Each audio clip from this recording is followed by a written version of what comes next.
Good morning, CMSD scholars and caregivers and everyone watching today. It is Wednesday, August 12th, 2020, and Mrs. Gus and I are so excited to be here with you today. Our segment is Calming Activities, Books, and More. Thou pledge allegiance. I pledge allegiance to the flag of the United States of America, to the republic on which it stands, one nation, under God, indivisible, with liberty and justice for all. Out of the night that covers me, black as the pit from pole to pole, I thank whatever gods may be for my unconquerable soul. In the fell clutch of circumstance, I have not winced nor cried aloud. Under the bludgeonings of fate, my head is bloody, but unbowed. Beyond this place of wrath and tears looms but the horror of the shade.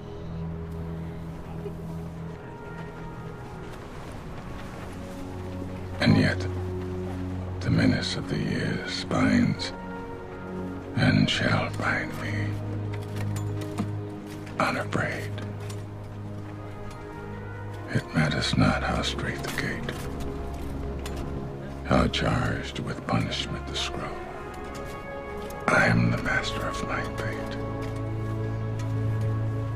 I am the captain of my soul.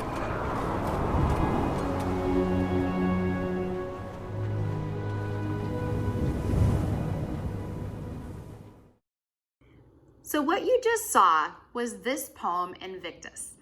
All right, this poem is written by William Ernest Henley, and it is a very old poem, but it has an incredibly powerful message that still rings true today. As seventh graders, we study Nelson Mandela during his time as a leader of South Africa during apartheid. And we see how wholeheartedly he believed in peace and forgiveness and empathy. And he never quit. He never gave up. He fought and persevered until he saw a country in which change had happened for the better of everyone. So this poem, Invictus, as seventh graders, we really analyze it, we break it down, we talk about it. But today we want to make sure that you're able to kind of take away from this poem the powerful message that Nelson Mandela preached so many years ago, and how important it is to see that oftentimes from history, there are amazing leaders that can guide us even today. Let's listen to the poem Invictus one more time.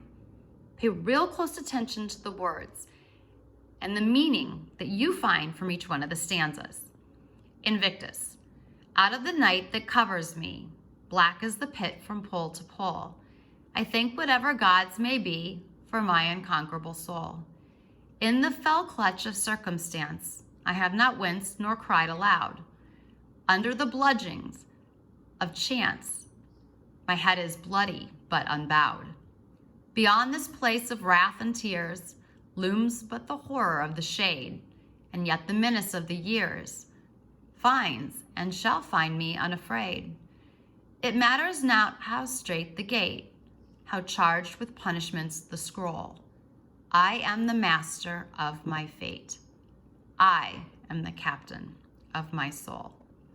William Ernest Henley. William Henley was the author of Invictus. William Ernest Henley was born in 1849 and he died in 1903. He was an English poet, a critic, and editor. Invictus was published in 1875, and it was his best-known work, which he wrote just after the amputation of his foot due to tuberculosis. Think about the poem's form and how it contributes to the tone of the speaker. So if you think about in 1875, when William lost his foot due to tuberculosis, and then you combine that with the theme of this poem about resilience and persevering and never giving up, well, that's a pretty powerful message in 1875 that if you think about all throughout the years, there have been many moments in time which this same concept, this same poem fits quite well. Tone in today. How can we contribute the tone of this poem to what is happening today? So keep in mind that tone refers to how the author feels about the subject to which they're writing about. So let's look at some significant vocabulary within this poem. Unconquerable, unable to be defeated, fell, fierce, cruel, terrible, went, to flinch, bludgeon, to beat, loom, to stand threateningly, menace, a threat. So here's a text-dependent question, meaning in order to answer this, you have to go back into the text to be able to find the answer. Which of the following best describes a central theme of the text?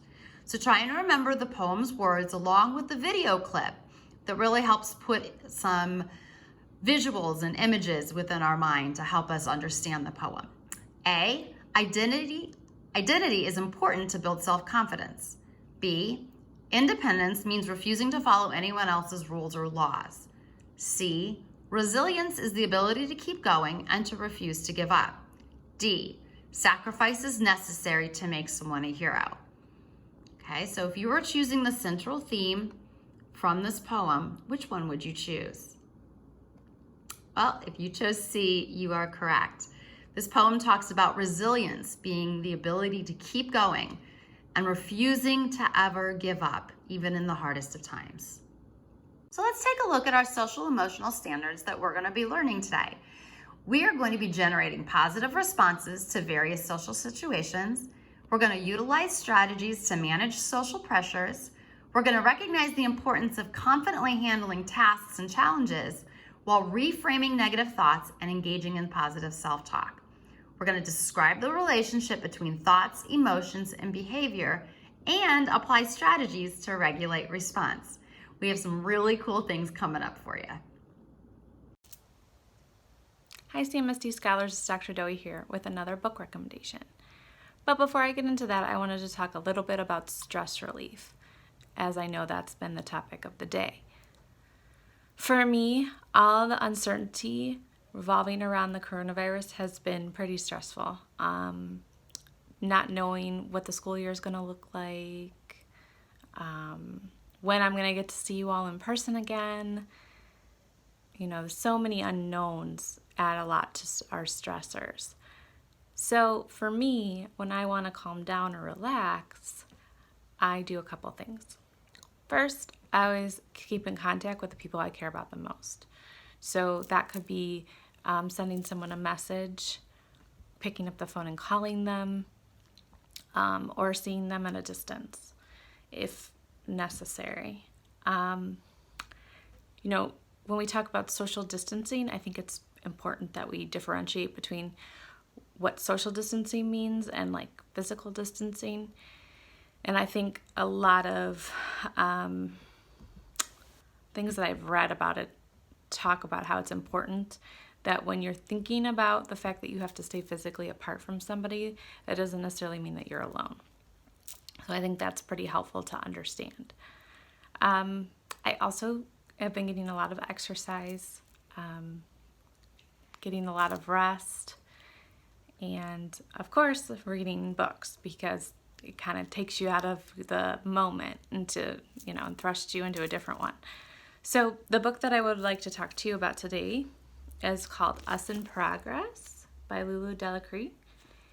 Now this book is a series of short stories, so this would be really good for any of you that maybe just want something quick and short to read. And also, when you read this book, you don't have to read it in order. So you could find a story that's interesting to you, and then maybe there's one that you don't really like that much, and you could just skip on over it. So it gives you a little bit of flexibility.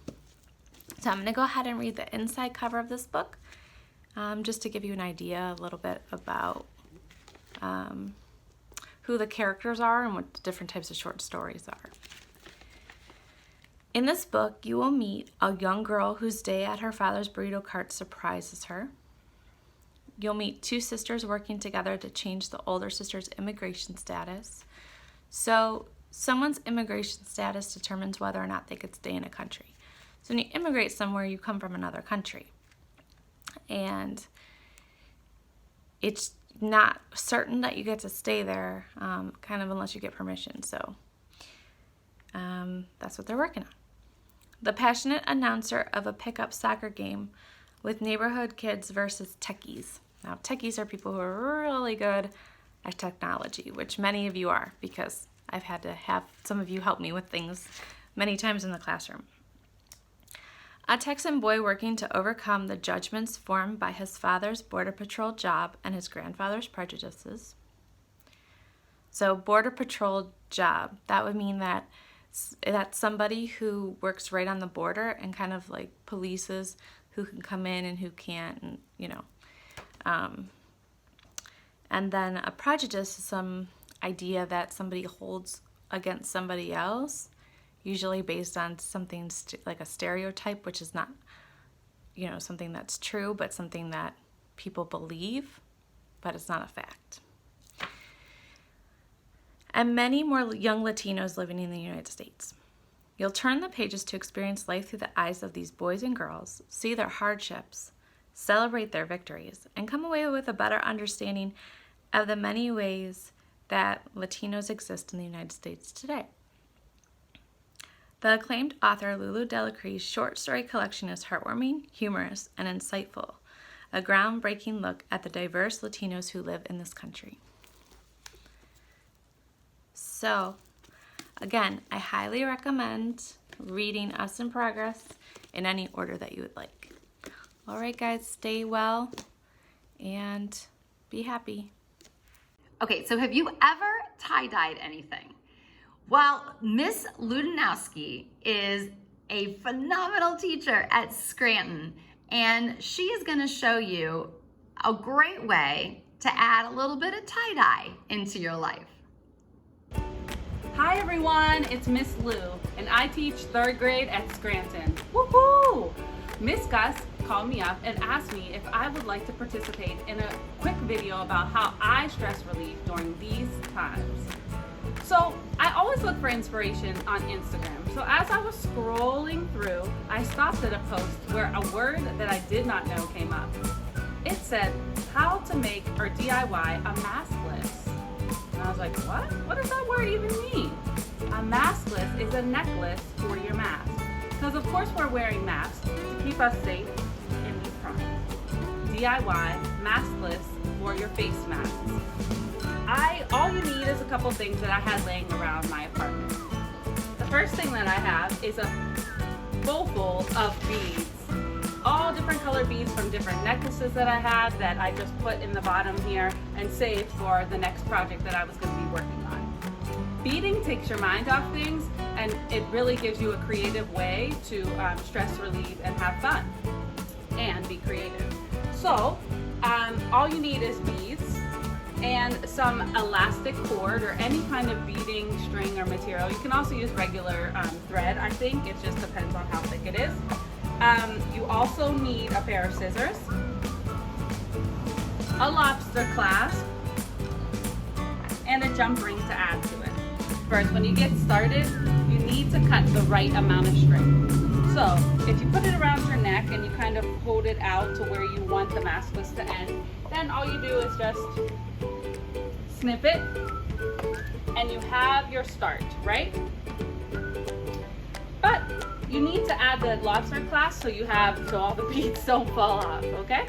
So you take this little small jump ring and you make a knot, and you can use a little bit of extra string, but make 2 knots to make it secure. 1 knot and the second knot so that the jump ring is stuck on here.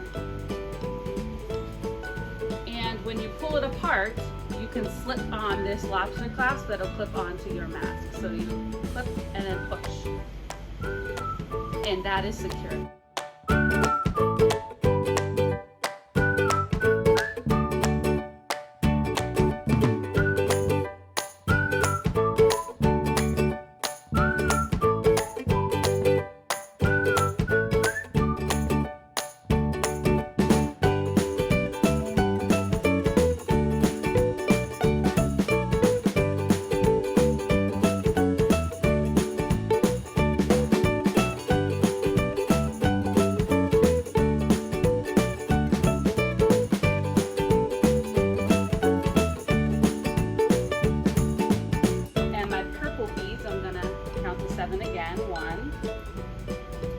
I have lots of different types of purple beads too.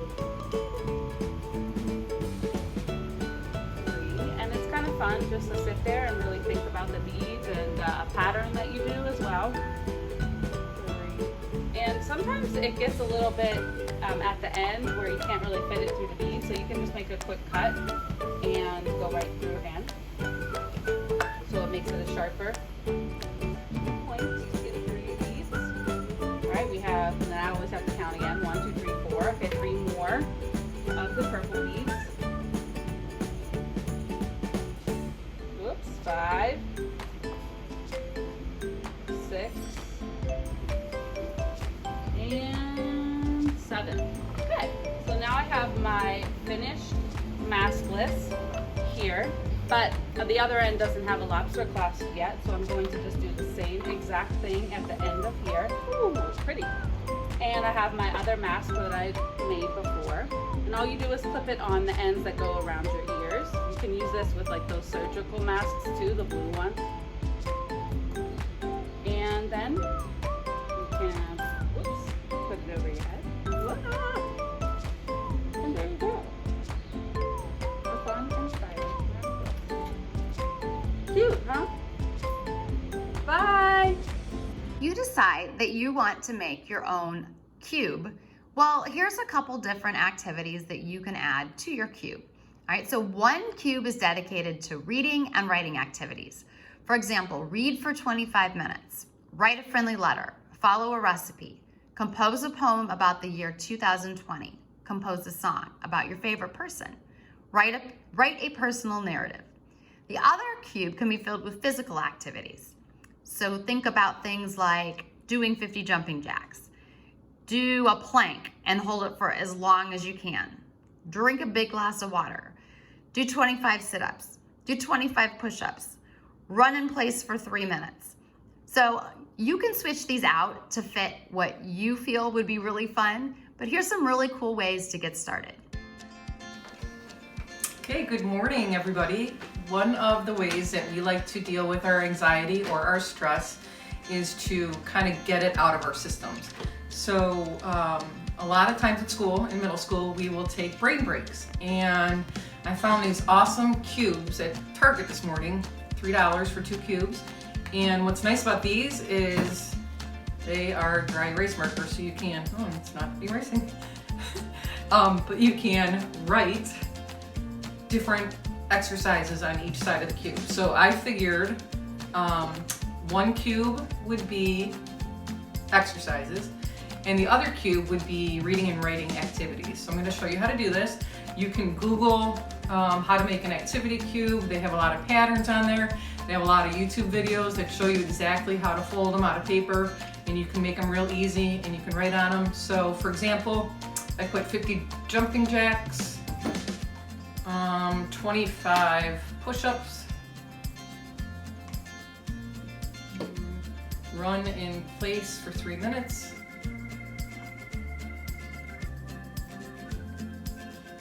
so those are just some examples. And once you do that and you roll it, you're going to have a physical activity to do, and then you're going to have a reading and writing activity to do. So some of the reading and writing activities that we came up with are write a friendly letter,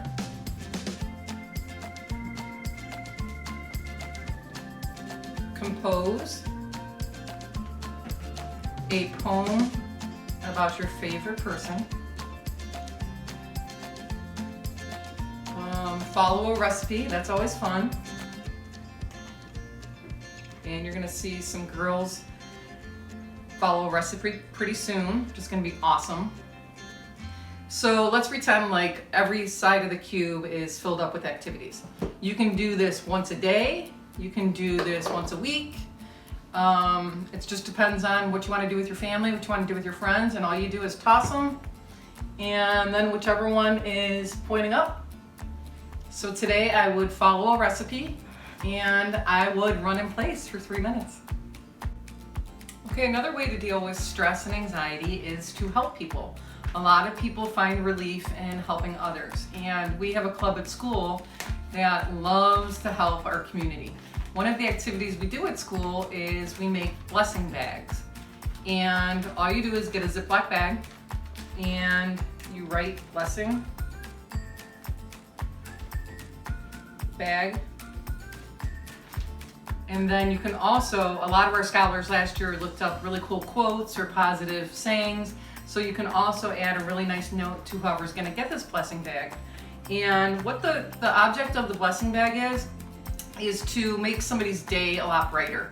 I remember one time we kept some in our car, so when we pulled up to maybe a corner and there was someone that was needing money or help, we would take the blessing bag out of the back seat and you just hang it out the window and the person takes it and hopefully you brighten their day. So what you want to put in a blessing bag, there's so many ideas.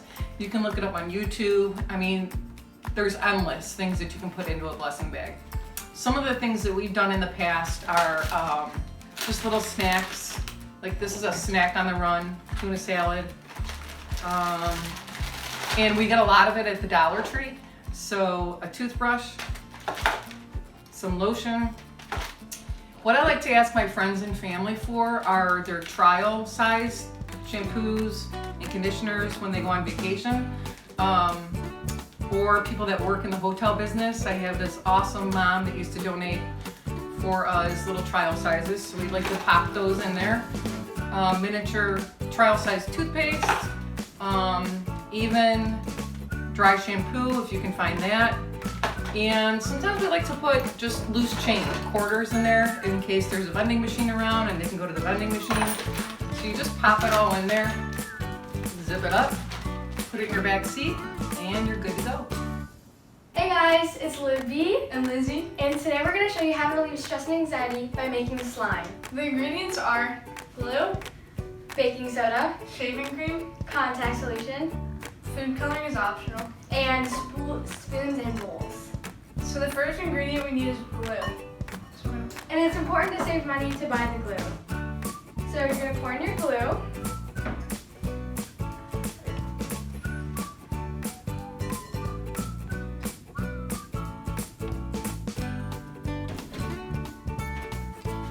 The next step is to add shaving cream. If you want it to be really fluffy, add a lot. If you don't want it to be as fluffy, don't add that much. It's optional. Yeah, it's also optional.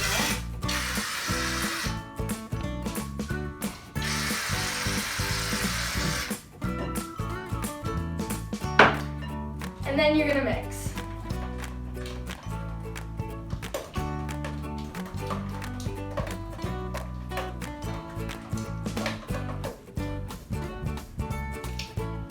So the next ingredient we need is baking soda.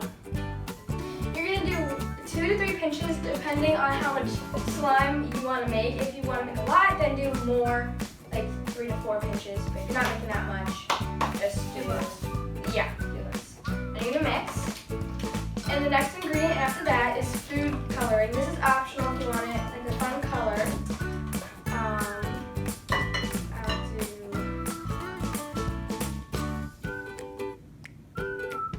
Again, if you want it to be more vibrant, then add more. If you want it to be like less vibrant, then don't add as much.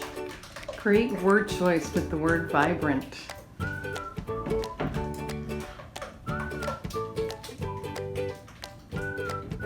After we're done mixing, we have to add contact solution. Why do you add contact solution? This is like the activator which pulls the slime together.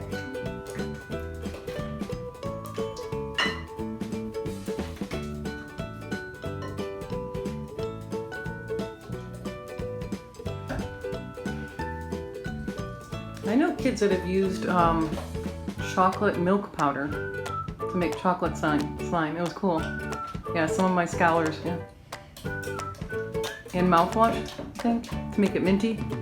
Yes. Interesting.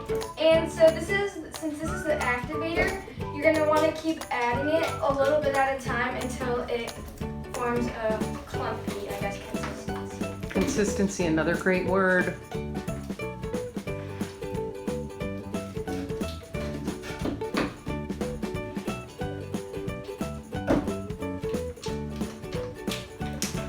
This is like a slime bake-off.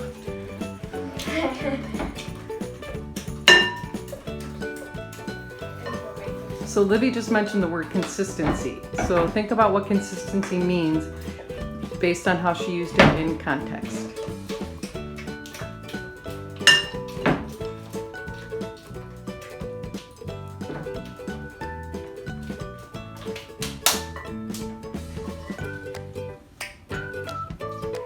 How's it looking, girls? It's coming along. Yeah. Coming together? Okay, do you want to show everybody the end product? Yeah. The purple slime that you had? You want to grab that? Oh, there, it's looking good.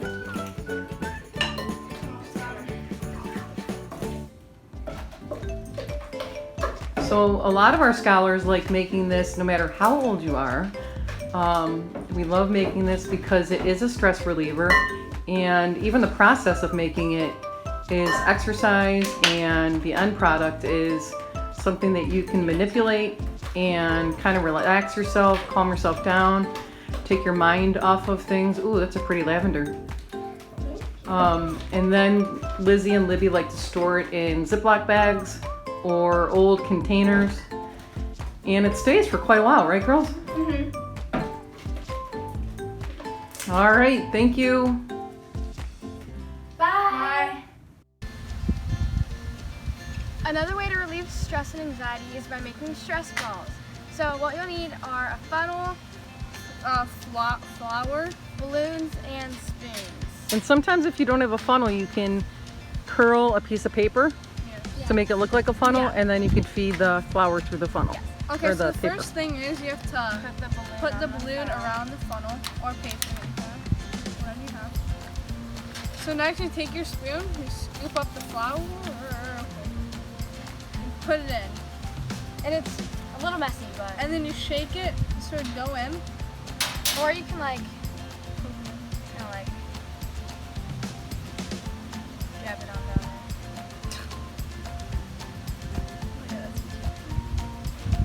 there. And keep adding more until the balloon is full.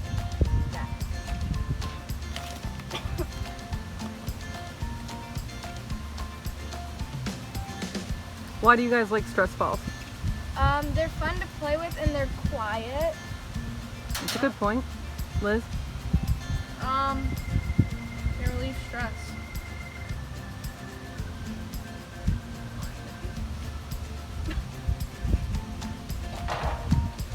Also make sure not to squeeze the bottom or else it'll come Fly out. flying on top.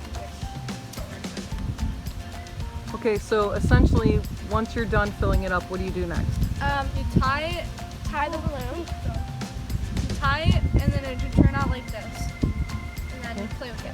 So When are some times you guys would use a stress ball? Homework. During homework, okay. yes, school because it's nice and quiet. And Going to the dentist? yeah, dentist Or doctor. or doctor, yeah. All right, girls, thank you. Bye. Bye. Hi everybody, I'm Mrs. Hendershot. I'm a preschool special ed teacher over at Scranton, and I am here to make sensory bottles with my daughter Ava, who is in 7th grade. And our goal here is to make something that's calming and can relax you going through all this stuff that we're going through right now. So, to start, first you need to lay something down on your table. I put a newspaper down. You can use wax paper, you can use whatever on your table so that the glue and the glitter and everything stays kind of in one spot. I'm going to show you how to make 3 different kinds of sensory bottles. The first one is going to be with Orbeez. Oh, before I say that, so you need to find something that you can put your sensory bottle in. So either you can use a glass jar, you could use a water bottle, you could use a Gatorade bottle. It doesn't matter what you use. For this one, we're using glass jars. The first one is Orbeez. This one is the most simple. You can get these tiny Orbeez. I ordered these in the mail, Amazon Prime. And I soaked it overnight so that they kind of puffed up. You put some water in it and it just stays like this. the water kind of keeps them full and big, and it's nice. It also kind of works to relax you. Okay. The second one is going to be a little different. All right, so the second one we are going to make in this little jar right here. So first we're going to add some clear glue. David, you want to do that? While she's doing that, I'm going to get the hot water. It's warm, it's not super hot, it's not boiling. I just put it in the microwave for maybe 45 seconds. Yeah. So Ava's making it so it's like 1/5 of the jar is the clear glue. Now I'm going to add kind of warm water.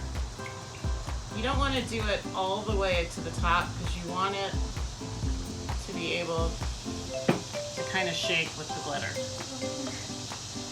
Okay, now you want to add, for this part you can add really whatever you want.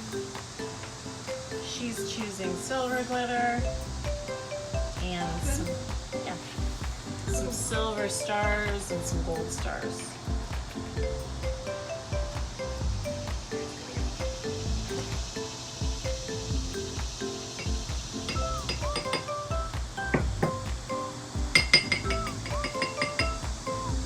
Okay, when you're all done, you put the lid on.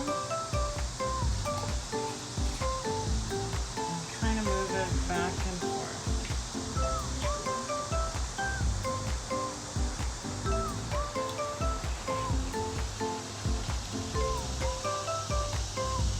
When you figure out exactly how you like it, you can take a hot glue gun to glue the lid around so that it won't come off, or you can use Gorilla Glue. And so it kind of, you see how it kind of starts clumping a little bit? If it clumps, you can always open it up and take some of that out if you feel like it's too much. Or you can add water, or you can add something else. Okay, so that's the second one of how to make a sensory bottle. Okay. Now, the last one has some ingredients.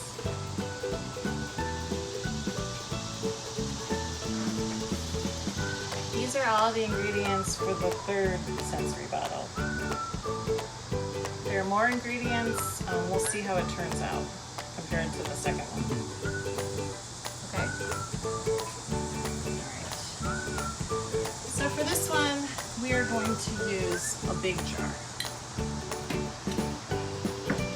Alright, and you can put the glitter in, about 1/2 inch of glitter. You can use food coloring too that you can add into your jar. You can kind of make it however you want. Keep going. It's about 1/2 inch. It's about this much.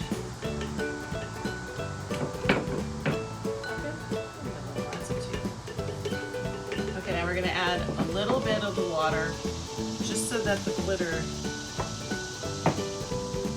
doesn't stick together. Alright, and you want to like push it around a little bit. The warm water is just so the glitter won't clump. Okay. Next, you add glycerin. I found this at CVS. You can get it at Discount Drug Mart, or you can use corn syrup, which is really easy to get at the grocery store. And I think the corn syrup's a lot cheaper, but it's up to you.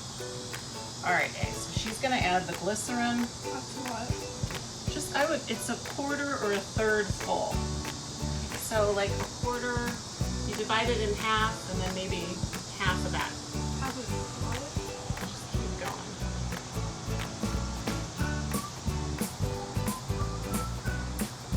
I think I'm gonna use all of it. Yeah, I think that's a good idea. It's all of it. So we use the whole bottle of glycerin. And then you top it off with the water. Again, you don't want to go all the way to the top because you won't be able to shake it. So like, maybe like that. Alright, now Ava's going to add, she found these really cute little mirrors. And she's going to add Again, you can add whatever you want.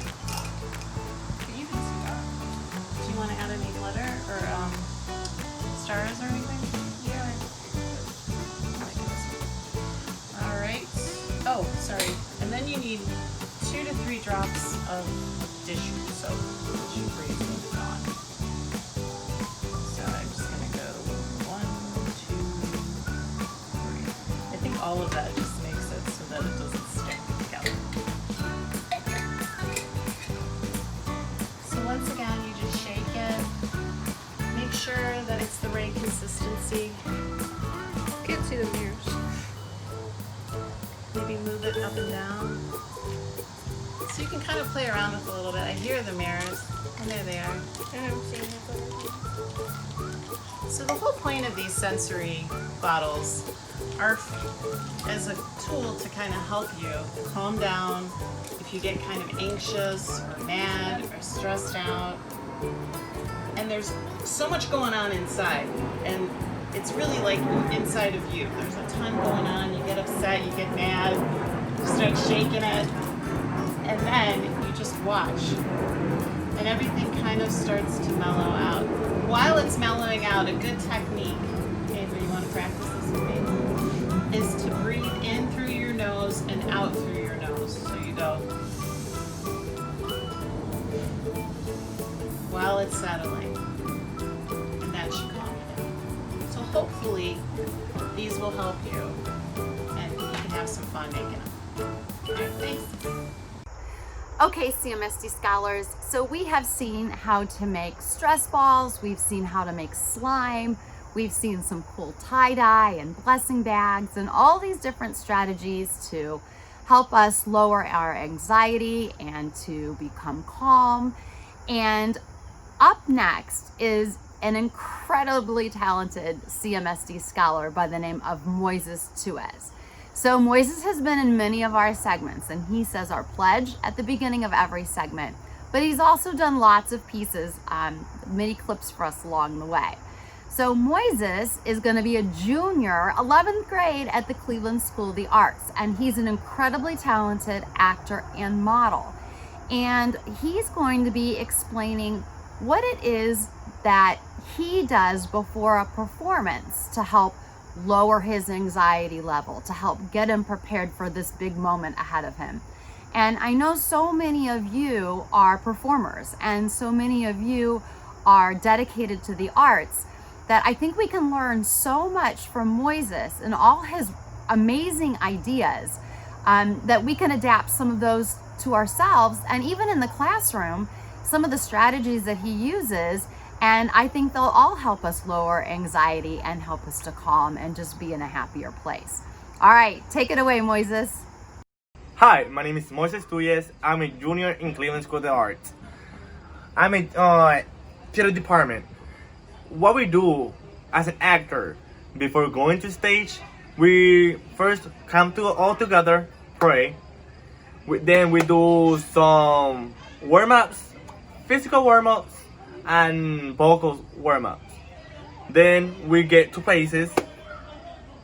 While we are waiting to the show curtain open, we just get into character. For me, it's good like doing like a meditation. I just close my eyes and think about that character, my lines, and yeah, I don't like personally I don't like if I'm my eyes closed, I'm trying to concentrate on my character. I don't like people to come and talk to me, cause like that get me off character. And I know some of the actors that I know feel the same way and do the same thing. Thank you.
Good morning.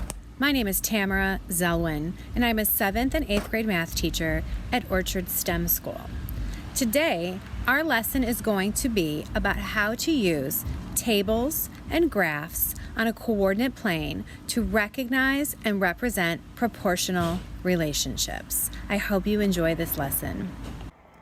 In this slide, we see two variables, hours and miles.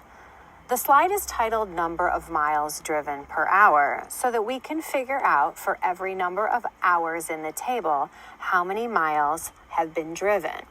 We're going to use this information to see if this relationship between the variables of hours and miles are proportional. We will know that they are proportional if we have the same constant of proportionality for every single one of the relationships listed in the table. Starting with the 1, and we will go across the table. 1 hour times by 30 gives us 30 miles. 2 hours multiplied by 30 gives us 60 miles. 3 times 30, 90. 4 times 30 is 120, and 5 times 30 is 150. It is clear from this video that you can see that every time we multiply by 30, which means that this relationship is proportional.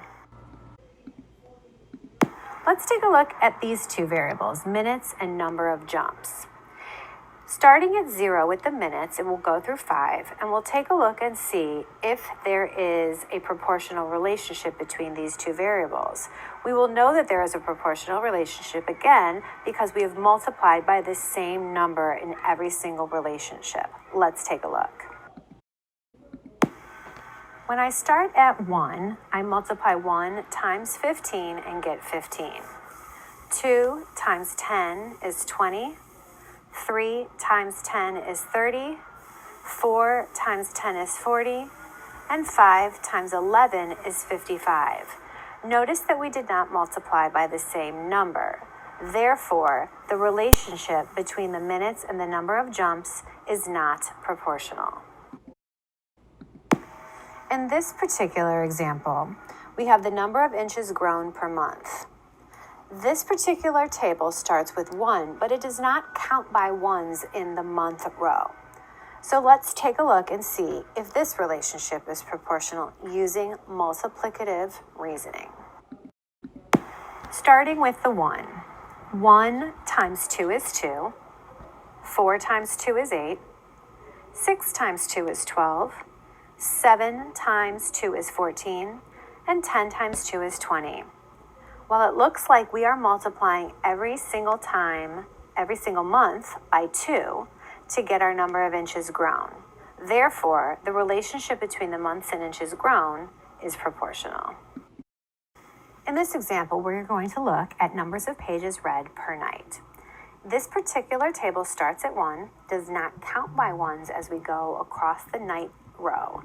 And then we're going to see if the number of pages read is proportional to the number of nights. Starting with the 1. 1 times 10 is 10. 3 times 10 and 2/3 is 32. 5 times 11 is 55. 8 times 10 is 80, and 10 times 11 is 110. As you can see, because we are not using the same number to multiply every single time, this relationship is not proportional. In this particular example, we have months and cost in dollars to figure out the cost for streaming. We start the table with the month 0 and go across counting by ones. Let's take a look and see if this particular set of variables are proportional. starting with the 1, 1 times 12 is 12, 2 times 8 is 16, 3 times 6 2/3 is 20, and 4 times 6 is 24. Again, when we notice that the number we are multiplying by varies across the table, we know that the relationship is not proportional. As you can see from the previous examples that used a table, relationships are proportional when we are multiplying the x value by the same number every time to get the corresponding y value. The next examples we'll be using, instead of tables, we will be using the data in the tables to create a graph to see if the values in the graph are proportional. So let's take a look at this first example. Numbers of miles driven per hour. You can see from the table on the left-hand side that we graphed the points on the right. Notice what happens when we connect the points on the graph along a straight line or an arrow. You probably notice that the line is straight and all of the points are on that straight line. What this means is that we can use this as a way to see that our relationship is proportional. Notice also that this line starts at the point 0, 0 on the graph. So this relationship of the number of hours and the number of miles is proportional for the two reasons stated previously. The graph starts at 0, 0, and all of the points that we plotted on the graph are on the straight line. Let's take a look at our second example, the number of jumps per minute. We have graphed all of the points in the table on the left-hand side on the graph at the bottom. You do notice that the graph starts at 0, 0. That was our first test to see whether a relationship is proportional. Yes, it does start at 0, 0. However, when I try to connect the points along a straight line continuum, they do not all match up on the line. Therefore, I can conclude that the relationship between the number of minutes and the number of jumps is not proportional. So let's take a look at our next example, which is the relationship between months and inches grown. You will notice that the table on the left does not have a 0 in the month row.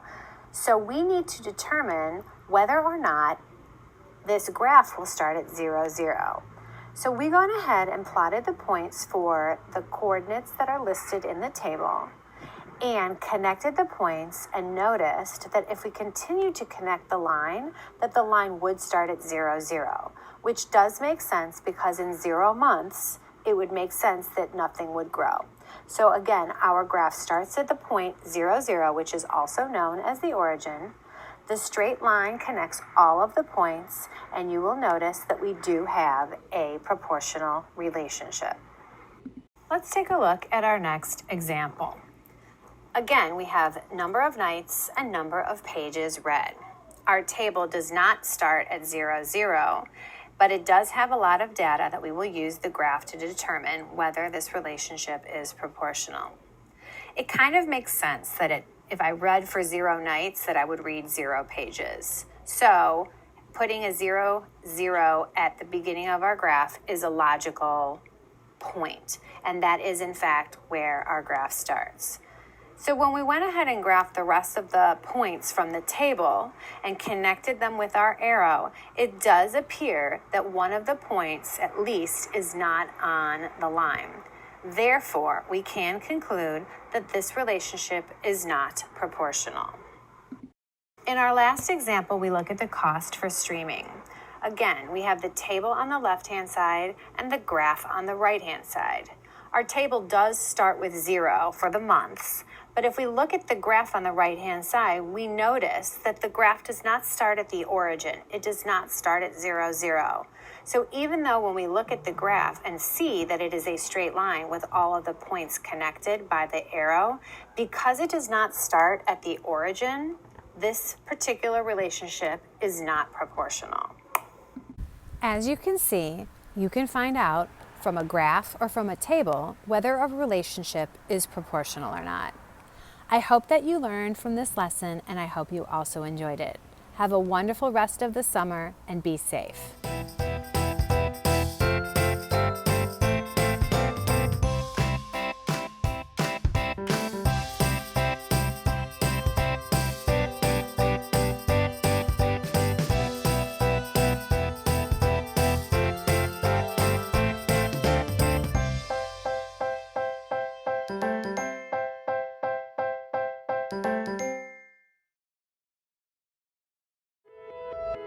This is CMSD.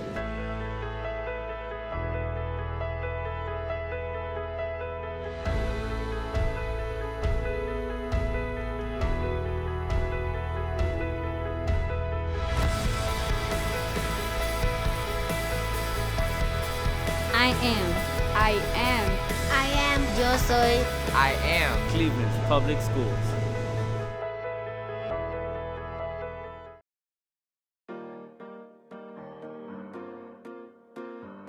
In the Cleveland Metropolitan School District, we believe that teaching and learning should be Hands-on, engaging, and fun. Real world.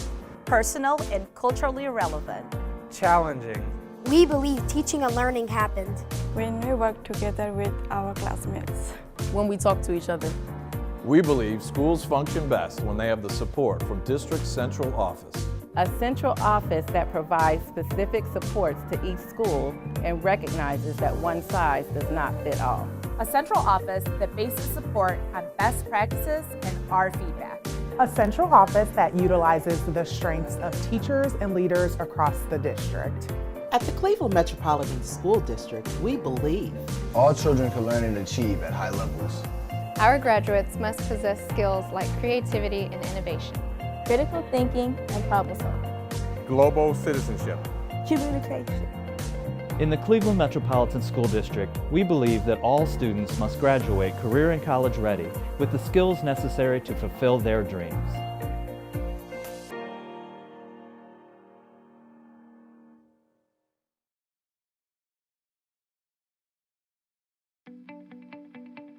I was born and raised in Cleveland, Ohio. I'm in the Fulton, Memphis area. My wife and I and our 3 boys live in Edgewater. I live in the Lakeshore Collinwood Arts District. I live in Camps Corner area. I've lived in the West Park neighborhood for 21 years. For 5 years. I've lived in Cleveland all my life. 37 years. Majority of my life. All my life. 18 years. Cleveland's great. I mean, I love that there's always stuff to do. There's so many free things to do with kids. Best city in the country. I love it. I mean, it's a good city. The school system is awesome. I think Cleveland schools are making great progress. New things are happening at CMSD, you know, I want to be a part of that. So the Cleveland Plan was legislation that was put in place in 2012 to be able to transform Cleveland's public schools. The change in the school district in the last 10 years is one that's focused on high performance, that's focused on providing school choice for families so they can figure out what school is best for them, and moving into a period where we're acknowledging that education needs need to change for our students, for our economy, for our families, and how do we meet families where they are to do that. The schools offer far more choices. They're more career oriented. All kids don't learn the same. All kids aren't interested in the same things. I like the fact that we do have those choices. If your child needs a particular approach or needs in the kind of classroom to help meet their growth, I think the Cleveland Plan is about providing those options to them. I've just been really happy with the preschool here. I'm just so grateful that I found this school and that my child is here. It's nice. It's very nice to know I can choose what school. I can have my options of going to each building and seeing what is the best choice for my kids. When I did research, I was looking for the best schools that Cleveland had to offer. The teachers are great. They work well with us. They constantly keep in communication with us, and that's really the key, is like that we're all involved. It's nice to walk into a school and have them know who you are. The structure of the academics is very, very rigorous, and I love it. I am a 2016 graduate of Cleveland Early College High School on the John Hay campus. choice for me was great because I had the opportunity to really take ownership of my education. The high school graduation push and the increase is definitely a result of what the district is doing in order for the schools to thrive, because now you have better schools, quality schools, and when you can push that, students see that you care about them. Now they begin to care about their education.